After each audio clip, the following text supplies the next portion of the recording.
한국의 미사일 제한 해제. 베이징, 텐진, 상하이 모두가 사정권 안.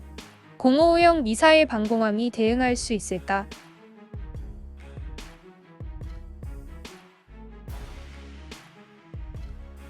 (1979년) 한국의 이웃나라는 소련으로부터 스커드 B형 탄도미사일을 획득했다. 그때 당시는 스커드 탄도미사일에 천적인 패트리어트 대공 미사일이 배치되지 않았을 때였다.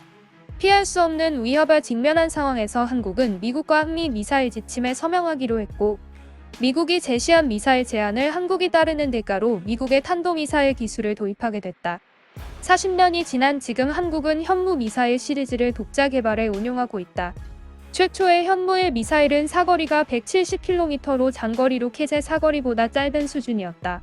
그러나 가장 최근 개발된 현무사 미사일은 사거리가 800km로 한반도 전체를 덮기에 충분하며 일본의 패트리어트 미사일 요격을 돌파할 수 있는 기동성 탄두를 갖추고 있다. 현재 한국은 북한에 대한 억지력이 충분히 형성된 상태임에도 불구하고 이에 만족하지 못하고 사거리 800km가 넘는 탄도미사일을 만들 수 있도록 미사일 지침 완화를 요구했다. 5월 21일 한미 대통령은 백악관에서 회담을 가지고 양국 정상 기자회견을 통해 한미 미사일 지침의 종료를 선언했다.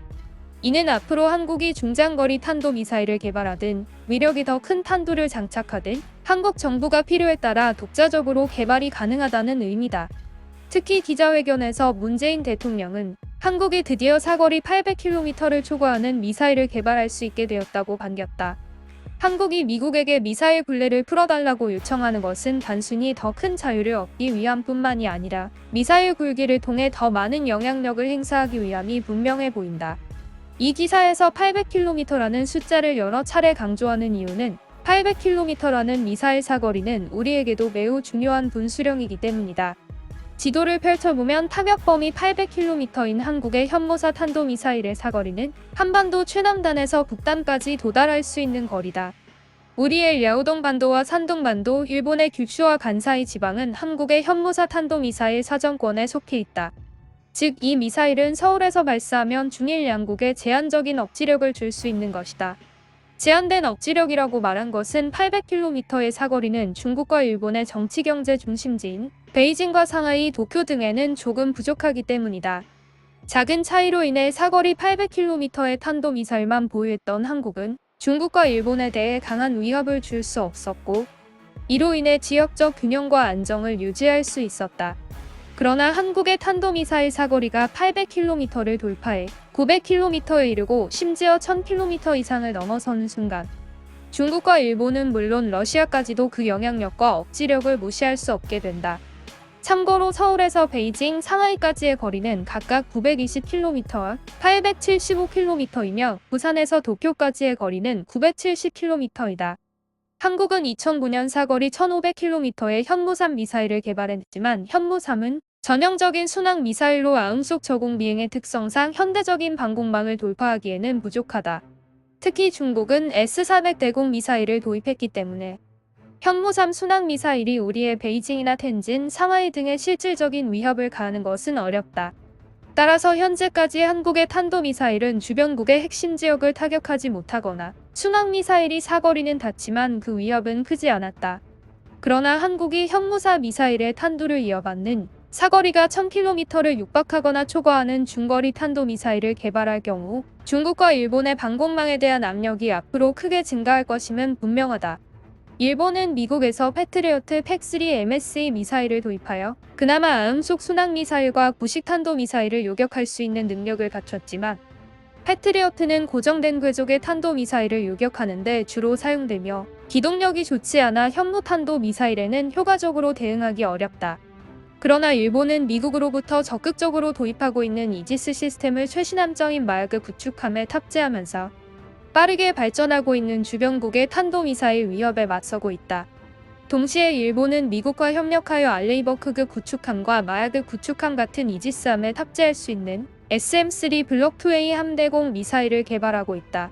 특히 지난해 11월 17일 이지스함에서 발사된 이 미사일은 ICBM 격추에 성공한 바 있다. SM-3 블록2A 미사일과 마야그 구축함의 조합이 안정적일 경우 일본은 한국의 탄도미사일 위협에 대해 걱정하지 않아도 될 수 있다. 결국 비행 중 대기권 밖에서 표류하고 기동할 수 있는 극초음속 활공 미사일을 제외하며 현재 알려진 모든 대륙간 탄도미사일은 비행 시 궤적이 매우 일정하다. 그렇다면 중국은 현재 직면한 한국의 탄도미사일 위협에 맞서서 탄도미사일 방어 능력을 보유하고 있는가? 일단 러시아에서 도입하는 S-400 대공 미사일로는 분명히 감당하기 어려울 것이다. 러시아제 S-400은 이스라엘이 F-35를 보내 시리아를 공습할 당시 F-35를 발견하지 못했을 정도로 실전에서 난감한 모습을 보였었다. 사실상 모든 수단을 다 써도 탄도미사일에 대항할 방법이 없다는 것은 세계 강대국들의 공통된 인식이다. 앞으로 레이저 무기만이 방공 시스템의 현주소를 바꿀 수 있을 것이다. 현재 우리가 가진 탄도미사일 위협에 대응할 수 있는 카드는 HQ-19 대공 미사일 체계이다. HQ-19는 요격 시험에서 5발 중 5발을 명중시켰으며 성능이 뛰어나다.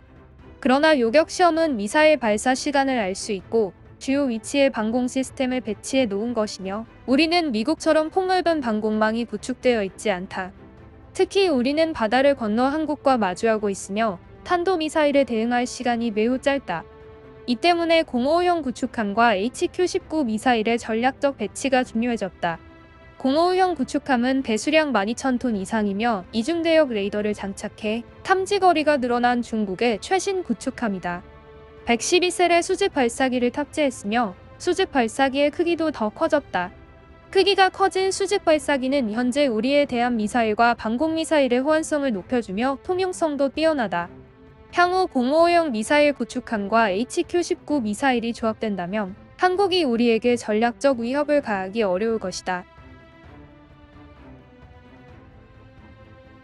방어만 생각하다가는 전쟁에서 질 것이다.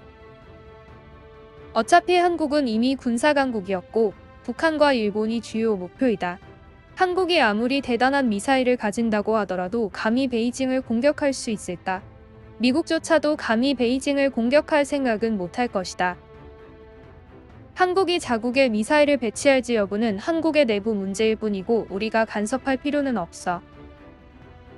우리는 아직 어떻게 대응해야 할지 생각하지 못하고 있는 것 같다. 한국이 신형 미사일을 개발한다면 소련이 쿠바를 이용해 미국을 괴롭히려 했던 일이랑 비슷한 상황이 될 것이다. 세계대전의 서막이다. 머지않아 한국은 훨씬 진보된 미사일 기술을 가지게 될 것이다. 공격이야말로 최선의 방어이다. 한국의 미사일 개발은 일본이 가장 긴장해야 한다. 한국도 군사력이 급속히 발전하고 있네. 아시아 태평양 지역의 정세가 혼란해질까봐 걱정된다. 미국은 사악한 깡패 국가다. 한국이 북한과 싸울 때 사거리 500km 이상 미사일은 필요하지 않다. 이번 일은 분명히 북한에 대한 것이 아니다. 미국은 한국이 중국을 공격하고 자극할 수 있는 능력을 갖기를 원하고 있다. 중국을 압박하고 싶었으면 핵무기를 개발하게 하는 게 가장 효과적이지 않은가. 감히 중국과 러시아 같은 대국을 공격하려 하겠냐? 미래에는 과학과 기술이 더욱 발전할 것이고 크고 작은 나라의 구분은 무의미해질 것이다. 이미 기술은 상당히 발전했고 먼저 공격하면 방어하기 어렵다. 한국은 군수산업도 빠르게 발전하고 있다. 앞으로 여러 가지 불안정한 상황들이 발생하게 될 것이다.